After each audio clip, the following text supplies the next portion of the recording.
Um, see if I can figure out how this thing works. I've never used one of these before, to be perfectly honest. Um, the little church I preach in, a lot of the time, you don't even need a microphone necessarily when you're as loud as I can get. Um,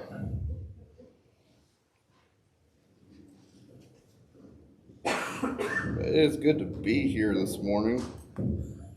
Well, we're just gonna, it'll just be clipped to the outside here. Um, we're gonna be in 2 Kings chapter 5. We'll be looking at the story of Naaman this morning. And Lord willing, we'll be looking at it again next week. It's too big of a story for one Sunday worth. I'll try not to keep you here for an extremely long amount of time because I don't want to preach both sermons at once. I have witnessed that happen before. But the story of Naaman, I feel like, is one of the best Old Testament stories showing us the route God uses in salvation. So we're just going to read the first 14 verses, and then we'll get into discussing the things that we can see God working in Naaman's life. So it's, verse 1 starts, Now Naaman, captain of the army of the king of Aram, was a great man with his master and highly respected, because by him the Lord had given victory to Aram. The man was also a valiant warrior, but he was also a leper. Now the Arameans had gone out in bands and had taken captive a little girl from the land of Israel, and she waited on Naaman's wife, and she said to her mistress, I wish that my master were with the prophet who is in Samaria. Then he would cure him of his leprosy. And Naaman went in and told his master, saying, Thus and thus spoke the girl whom is from the land of Israel. And then the king of Aram said, Go now, and I will send a letter to the king of Israel. And he departed, and he took 10 talents of silver and 6,000 shekels of gold and 10 changes of clothes. He brought the letter to the king of Israel, saying, And now as this letter comes to you, behold, I have sent Naaman my servant to you, that you may cure him of his leprosy. And when the king of Israel read the letter, he tore his clothes and said, Am I God to kill and to make alive? And this man is sending word to me to cure a man of his leprosy. But consider now and see how he is seeking to quarrel against me. It happened when Elisha, the man of God, heard that the king of Israel had tore his clothes, that he sent word to the king, saying, Why have you torn your clothes? Now let him come to me, and he shall know that there is a prophet in Israel. So Naaman came with his horses and his chariots and stood in the doorway of the house of Elisha. And Elisha sent a messenger to him, saying, Go and wash in the Jordan 7 times, and your flesh will be restored to you, and you will be clean. But Naaman was furious and went away and said, Behold, I thought he would surely come out to me and stand and call on the name of the Lord his God and wave his hands over the place and cure the leper. And are not the Abernan and Pharpar, the rivers of Damascus, better than all the waters of Israel? Can I not wash in them and be clean? So he turned and went away in a rage. Then his servants came to him and spoke to him and said, My father, had the prophet told you to do some great thing, would you not have done it? How much more then when he said to you, Wash and be clean? So he went down and dipped himself 7 times in the Jordan according to the word of the man of God, and his flesh was restored like the flesh of a little child, and he was clean. So the story of Naaman is a story of a very, very proud and powerful man becoming a very, very powerful, humble man. It says in verse 1 here, it starts out that Naaman is the captain of an army. He's a greatly respected by his master. He's a great man of war. And God had given him victory against the Israelites. So we see there that God uses outside means to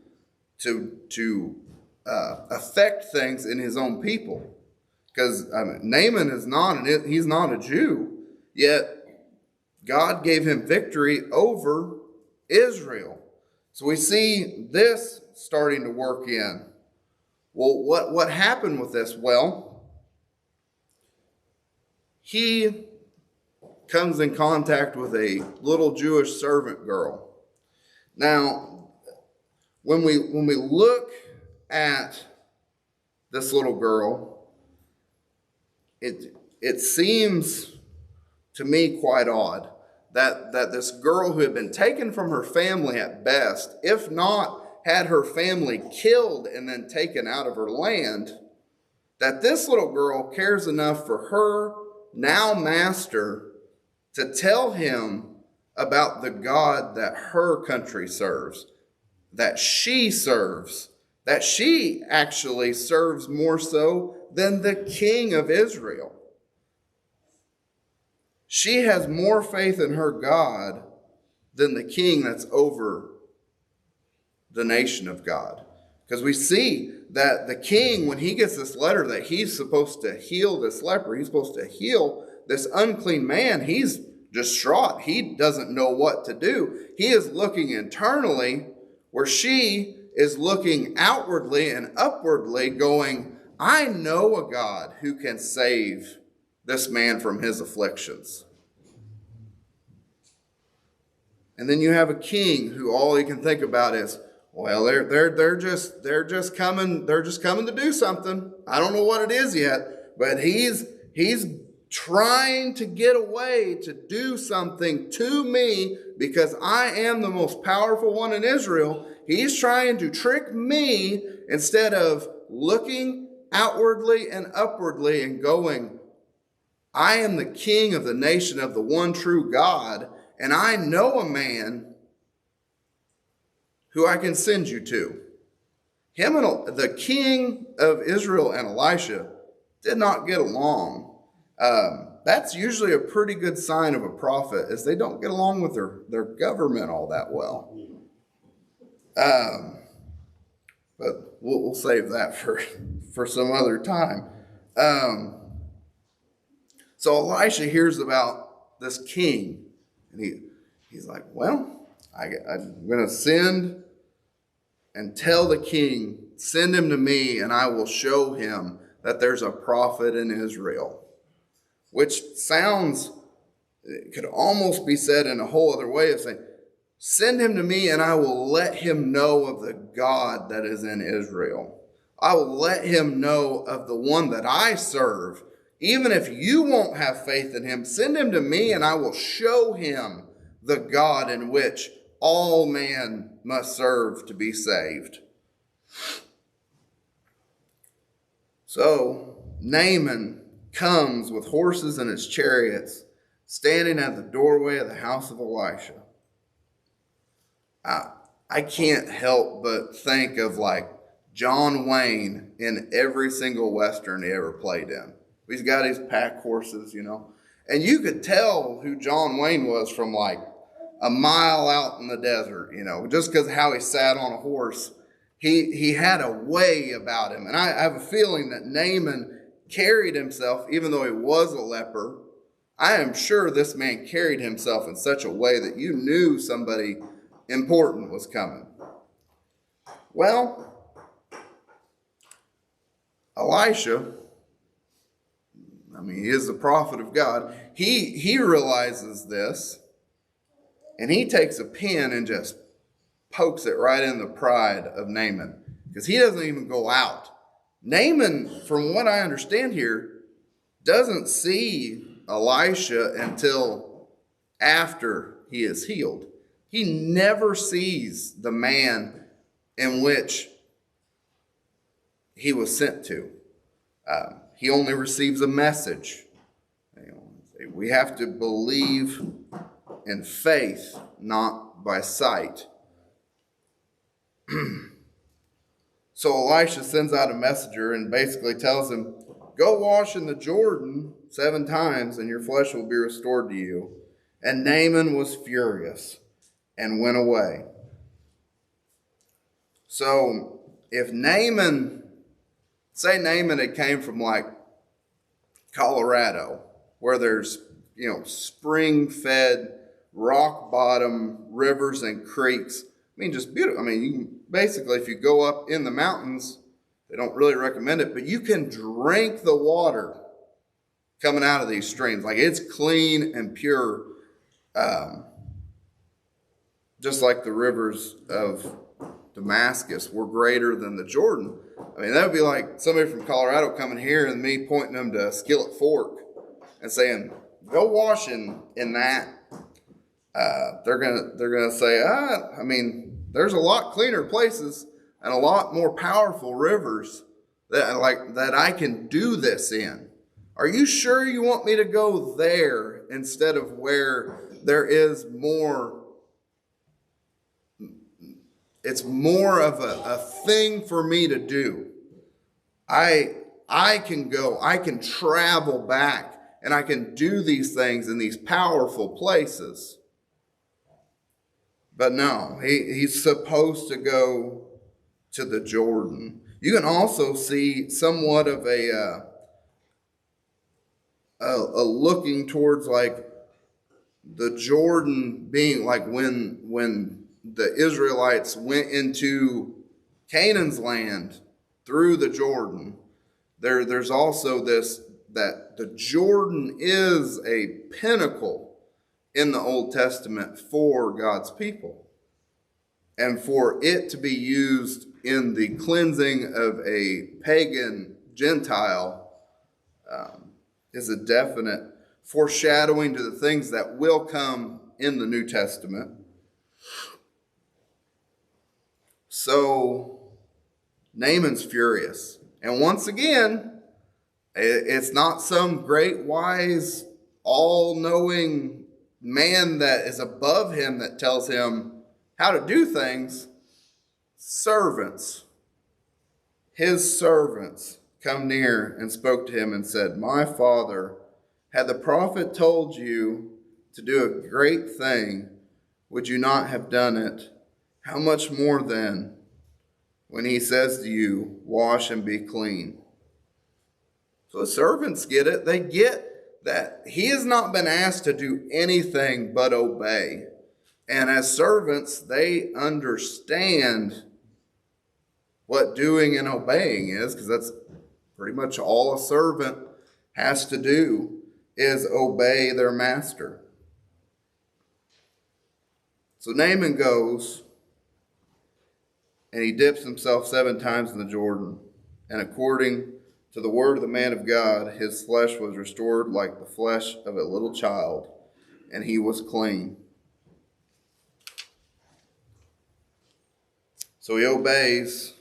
But what has to happen before he obeys? He has to have a change of mind.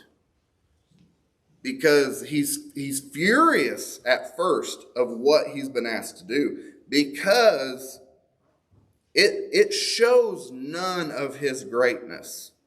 But he has to humble himself into what has been told of him to do. It's just the same as anybody who ever comes to Christ. It is repent and believe, and you will. In John 4:10 it says, humble yourself before the Lord, and he will lift you up. So it's about coming in a way of humility, not coming in a way of, well, I've done such and such and such, and I deserve this. There's no deserving Naaman. I mean, for what had happened with God's people and him, he deserved to be exactly what he was. He deserved, and that is the same with every single person.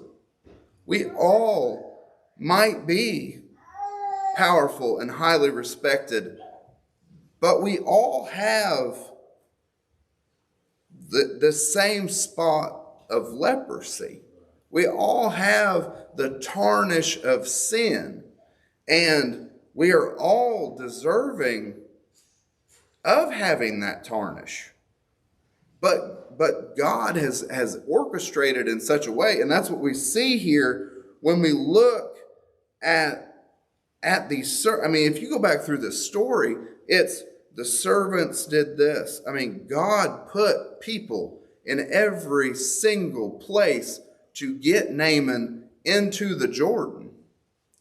God works through his servants. He works through those who humble themselves and are and do have a servant's heart, even for those like the young servant girl here who had to serve a man who had destroyed possibly her entire village, or had at least, at the most, taken her and was putting her in bondage.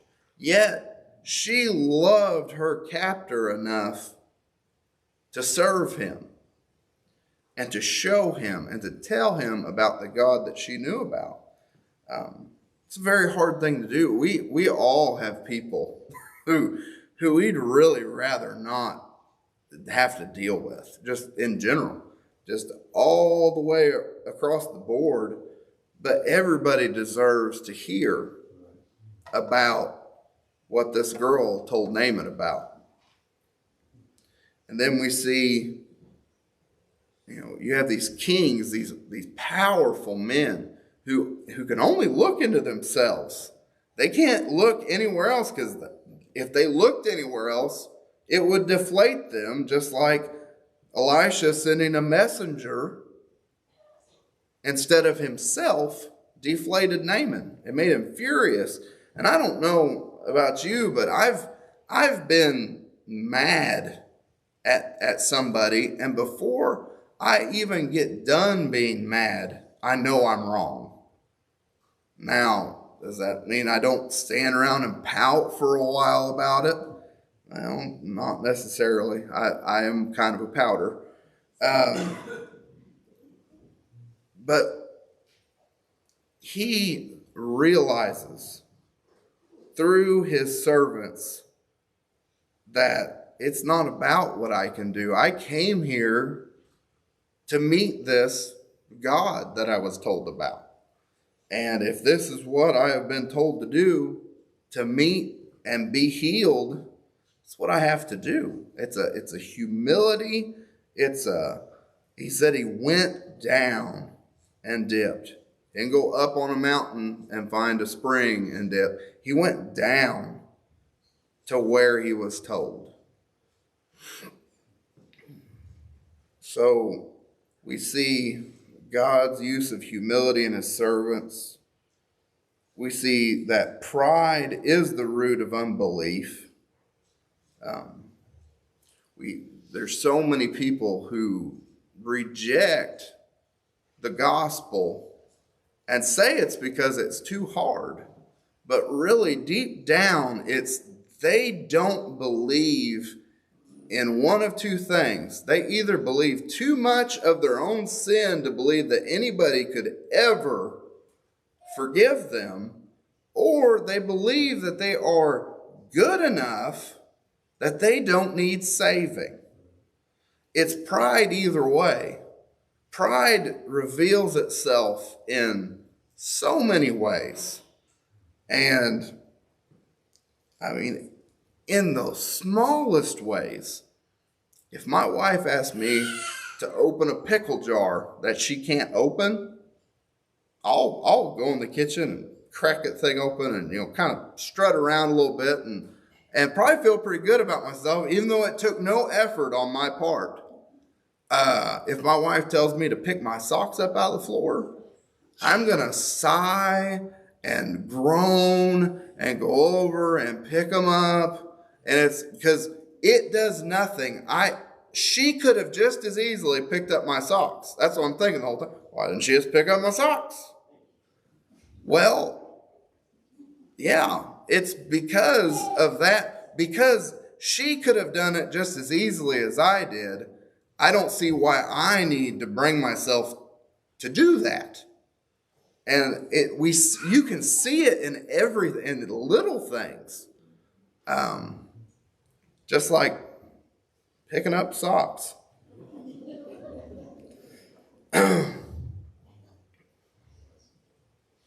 I got told one time at my church that an old man, I started talking about something as far as relationships, and he said, "Hey, you better be careful talking about people's relationships with their wife." He said, "That's a dangerous place to go." And I said, "Yeah, I can see your point." But God can and will justify all who will come to him, like as unto little children.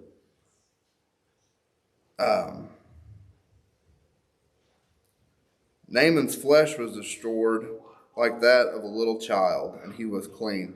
It doesn't say his flesh was even restored to that of a middle-aged man of war. It says that his flesh was restored like that unto a little child. And we see Jesus talk about over and over again in the Gospels, all that will come to me as children, all who will, humble themselves as little children. My son is just now getting old enough to where he'll grab something and he'll just bring it over to you and set it like a book. He'll set a book in your lap, and then he expects you to read him a book every time. Like he doesn't question whether or not you'll do it. He's expecting you to do it, and that's how we're to be with our Heavenly Father. We're supposed to set things on him and believe that he will do that in the best way possible. Not even necessarily in the way we're wanting it to happen, but it will be accomplished in the best way for our good.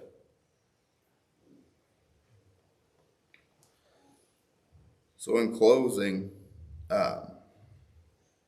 we all started in one form or fashion as a Naaman who is looking to do something to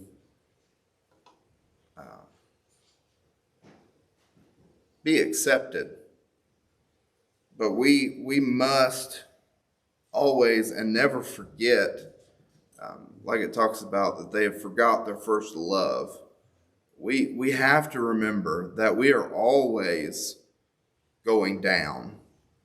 We are always to go down and receive what God has put before us, which is his Son. Everything that we do must be through Christ's grace that he showed to us. Anytime that we start check marking that I've done this, and I've done this, and I've done this, and I've done all these things, and they all are good things. Like every time you check mark off a day in your Bible reading, or, I prayed for such and such amount of time, and all these things are good things, but you have to keep them and know that you do those things because of what's been done for you. And the second we start to look towards anything outside of what has been done for us for comfort, we're treading on a dangerous place, and it's a place to where God is gracious enough to send a messenger that deflates. He says he will keep his sheep where he wants them. When one wanders, you can wander even in religious things and come to a place where you are believing in what you have done. That I have obtained this amount of goodness as far as the church goes. I'm in the upper tier. I do more than most of the people in my church. That's a dangerous place to be, because that pride comes before a fall. And if you're his, he'll make you fall, and he'll make you fall right back where you belong, which is at the foot of the cross. So that's my message for this morning. I'm hoping to focus more on the second half of this chapter next week. I'm going to just close this out in prayer, and we can go on about using the rest of this day to just think about the Lord and all the good things that he has done for us.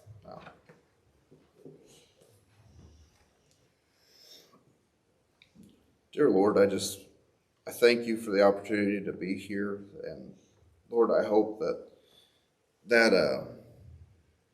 I know that your word has done something in the lives of these people here this morning, Lord. But I just pray that my words have helped or comforted somebody in some way.